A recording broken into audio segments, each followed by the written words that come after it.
นี่ก็มาซื้อว่าคำข้างเบิ่งเอาโอ้อาจจะมาถ่ายเอากันบัดที่นี่ใส่มามันคือว่าจะได้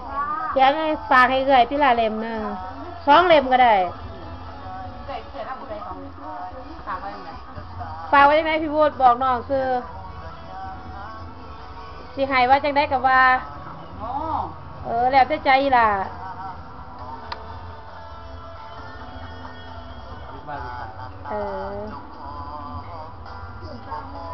อยู่กันบ้านมาอยู่บ้านพ่อลุงเนี่ยมันว่ามาหอดพี่มาถามหาบ้านเฮียพี่บ่าวพี่สาวว่าผู้ใดของจักวงสาคณะญาติตัวนี้โอ้แม่ก็ลูกบ่นั่งอยู่เปนั่นโอ้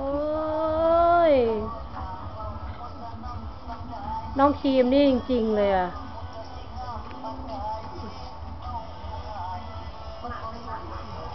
มีเพลงเป็นแบ็คกราวด์อยู่ในคลิปเลยเนี่ย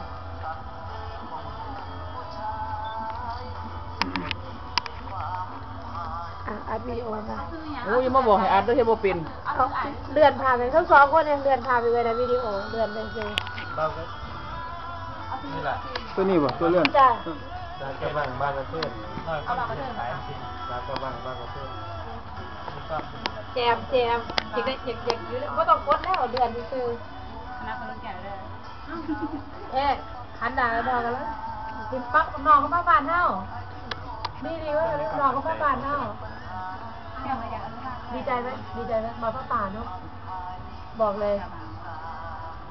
บรรยายไปเลยอัดวิดีโออัดวิดีโอเนี่ยพูดว่าถ่ายรูปเลยเด็กอยู่บอกว่าวันนี้พระป่าน้องมาซอยน้องมาซอยมีใครบ้างวิกเกตชนะน้องแก้วใจทีมงานแก้วใจได้ไฟดาวสันปั้นอะไรนะปั้นข้าวเหนียวที่นั่นปั้นข้าวเหนียวนั่นปั้นข้าวเหนียวเสียเรคคอร์ดแล้วก็มียังอีกก่อนจำนวนยอดเงินเท่าไหร่พี่บุญข้าวเรคคอร์ดข้าวเรคคอร์ดKR เรคคอร์ดยอดได้เท่าไหร่ยอดของเราที่มาเฉพาะกลุ่มของเรานี่ก็ของเราแล้วก็แฟนเพลงคนที่ร่วมบริจาคมาด้วยแล้วก็ลูกหลานที่ช่วยกันก็ได้151,999 บาทแต่ยอดทางวัดก็คาดว่าหลายแสนดีใจมากเลยเนาะน่าเขารู้ไงบอกว่า500,000รู้500,000แล้วโอเคนี่ก็เป็นญาติบารมีของหลวงปู่ต้นดีใจขอบคุณมากๆเลยขอบคุณผู้บ้านผู้เมืองที่เคารพรักสักการะของทุกคนแถวย่านตำบลแถวเนี่ยสุดยอดโอเคเยี่ยมขอบคุณทุกคนขอบคุณน้องๆทุกคนนะวันขอบคุณน้องๆทุกคนขอบคุณค่ะขอบคุณมากๆขอบคุณมากเอาแม่ก็ลูกกับพ่อนางนี่เสือบ่นั่น